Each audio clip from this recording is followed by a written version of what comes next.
একটু লিখে নেন, সহশিক্ষাক্রমিক কার্যক্রম আমরা সাধারণত বলি চিত্রাঙ্কন।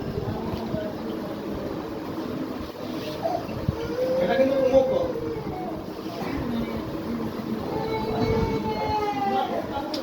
বিজ্ঞান বানান করেন তো, এটা বানান করেন। বিজ্ঞান বানান করেন কি একজন? বয়ের অস্বীকার এটা উমক, তাহলে কি যোগ?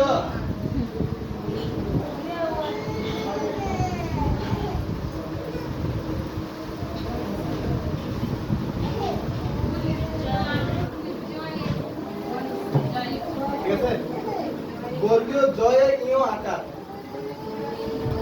ক্লিয়ার, ওখানে গই নাই, এর ভিতরে গই নাই। উচ্চারণ বিজ্ঞান, উচ্চারণ হচ্ছে বিজ্ঞান, কিন্তু এখানে গ নাই।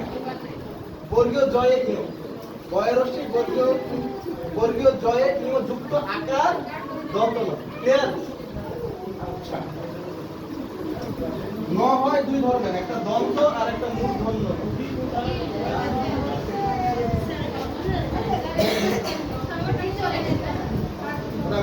মূর্ধন্য ন আর একটা হচ্ছে দন্ত নয়, এটা আগে লিখে নেন। আচ্ছা, স তিন ধরনের, দন্ত স, মূর্ধন্য স, আর একটা কি তালব্য স। তালিবাস না, এটা উচ্চারণ দেখেন, এটা হচ্ছে দন্ত স, উচ্চারণটা শিখে নেন, দন্ত স, এটা হচ্ছে মূর্ধন্য স। একটা বড় দরকার নেই, আর এটা হচ্ছে তালব্য স। হ্যাঁ ক্লিয়ার, তালব্য স, মূর্ধন্য স, দন্ত স। আর এটা মূর্ধন্য ন, দন্ত ন, মাত্রা আছে আর মাত্রা নাই। হ্যাঁ, মূর্ধন্য নয়ের মাত্রা নাই, আর এটা হচ্ছে দন্ত নয়ের মাত্রা আছে। হ্যাঁ ক্লিয়ার, হচ্ছে ভিডিও হচ্ছে চিত্রাঙ্কন। হ্যাঁ, আমরা আর কি করি, কবিতা আবৃত্তি করি, গান, বিতর্ক করতে পারি, কখনো ভূমিকা অভিনয় করতে পারি, মানে অভিনয়, রোল প্লে, কখনো বাইরে খেলাধুলা, বাইরের খেলা, ওটা বলে আউটডোর গেম।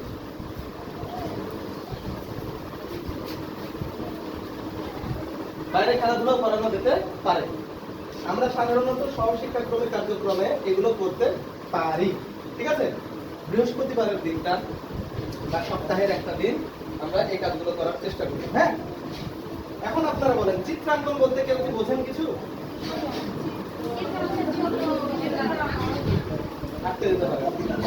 আরেকটা জিনিস আছে, অরিগ্যামি।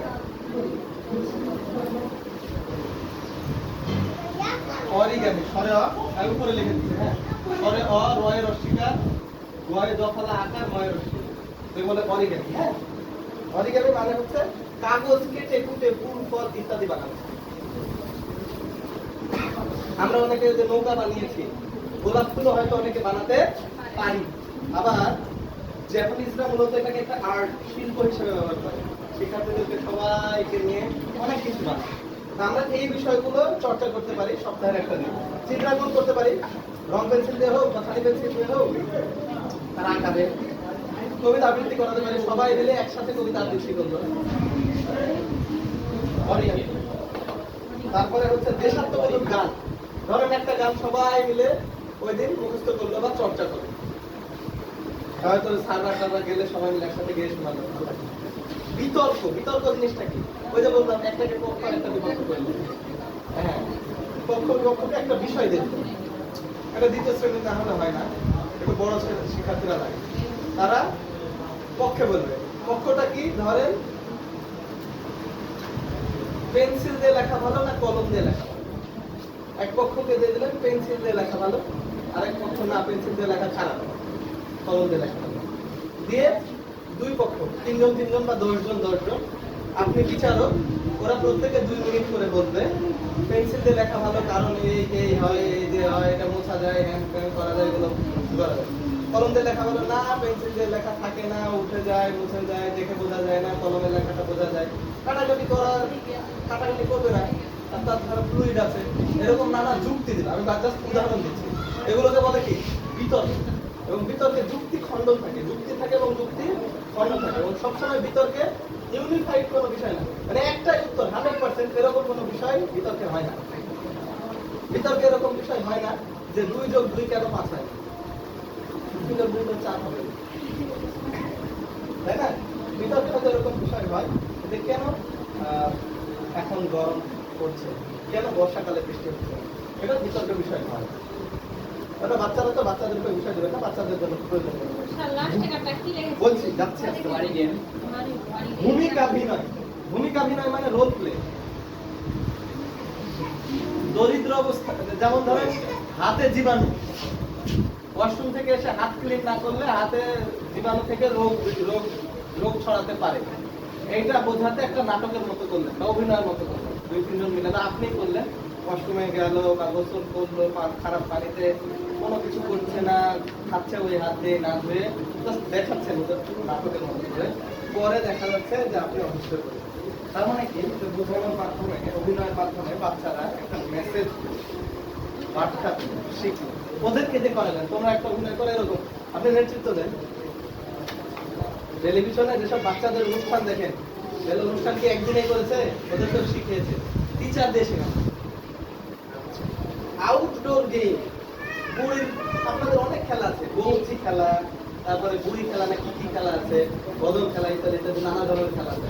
এগুলো শারীরিক খেলা, কিন্তু লক্ষ্য রাখবেন আপনারা ওই খেলাগুলোর মাধ্যমে শিক্ষার্থীদের মানসিক বিকাশ ঘটাতে সহযোগিতা করতে পারেন। খেলা কিন্তু খারাপ না, আপনাদের আশপাশে বহু জায়গা আছে, শহরে নাই, মাঝে সাথে এক দিন যখন দেখছেন যে গরম, বিদ্যুৎ নাই, ঘরের মধ্যে পড়াতেও পারছেন না, বাইরে নিয়ে গেলেন, একসাথে সবাই মিলে খেলালেন। এরকম খেলা হতে পারে, যে শারীরিক খেলা। আবার এরকম হতে পারে তোরা সবাই মিলে আশপাশে যত কিছু দেখতে পাচ্ছি, ধরলে গাছ দেখতে পাচ্ছিস, পাতা দেখতে পাচ্ছিস, দেখো, তারপরে কি যা যা লিখতে পারছো, কয়টা হয়, যে সবচেয়ে বেশি লিখতে পারবে সে আজকে বলবো। এটা হচ্ছে আউটডোর গেম, বাইরে। আচ্ছা, আমরা কি দেখতে পাচ্ছি? বাঁশ। বাঁশ দিয়ে কি কি বানানো যায়? এরকম অনেকেই হয়তো অনেক কিছু দেখি। তার মানে হচ্ছে আমরা বাইরে আউটডোর গেম, মানে স্কুলের ভেতরে, ক্লাসরুমের ভেতরে, কিন্তু আমরা নয়, আমরা সবাই বাইরে গিয়ে সবশেষে বললাম অরিগামি। অরিগামি মানে কাগজ কেটে কুটে বিভিন্ন বিষয় বানানো। ঠিক আছে, আমরা লক্ষ্য রাখবো যেই জিনিসটাই করি বাচ্চাদের কাছে, সমাজের কাছে এই জিনিসটা যাতে গ্রহণযোগ্য হয়। এমন কিছু করলাম যেটা সমাজে চলে না, বাচ্চাদের কাছে নাই, আমি কাগজ কেটে কুটে বানাইতে চাই, সবার তো কেচি না, তাহলে আমি ওই জিনিসটা বানাবো কেন? আমি হয়তো নৌকা বানানো দেখাচ্ছি, নৌকার জন্য সবার একটা ইচ্ছা আছে, তাহলে ক্লিয়ার? তাহলে আমরা সাধারণত বিনোদন বলবো না, এটাকে বলবো হচ্ছে সহশিক্ষাক্রমিক কার্যক্রম। কি বলবো? সহশিক্ষাক্রমে কার্যক্রম, কো কারিকুলার অ্যাক্টিভিটিস, এটাও থাকে। Co curricular activities. যেমন আমরা অনেক স্বেচ্ছাসেবী কাজ করেছি, অনেক সময় তাদেরকে স্বেচ্ছাসেবী করে ফেলবেন, ঘর পরিষ্কার করা, ঘর সুসজ্জিত করা, ওদেরকে দিয়েই, মানে খিল দিয়ে বা বাঁশ দিয়ে কাঠি বানানো, এটা একটা কাজ। ওদেরকে দিয়ে বানানো, ওরাও মজা পাবে। ওদেরকে দিয়ে ঘর, রুমটা পরিষ্কার করানো, খারাপ মনে করার কিছু নাই। এখনো জাপানে কোনো ধরনের সুইপার থাকে না। জাপানের স্কুলগুলোতে শিক্ষার্থীরা, শিক্ষকরা সবাই মিলে নিজেদের প্লেট, ঘর, ওয়াশরুম ক্লিন করে। ঠিক আছে, নিজেরা খেয়ে নিজেরা ক্লিন করে, পরিষ্কার করে। এটা একটা শিক্ষা তাদের। রাস্তা দিয়ে লাইন ধরে যায়, লাইন ধরে যাওয়ার সময় গাছ ফুল ফলের কোনো ক্ষতি করে না, এবং তারা একজন নেতৃত্ব দেয়, যে যেভাবে যেতে হবে নিয়ে যায়। যাওয়ার সময় একজনের পিছনে আরেকজন যায়, রাস্তাতে যাবে, কোনো ধরনের বিশৃঙ্খলা না। ঠিক আছে, তার মানে আমরা সহশিক্ষাক্রমিক নানা ধরনের কাজ করতে পারি। প্রশ্ন আছে কোনো? আজকের মতো আমরা শেষ করবো।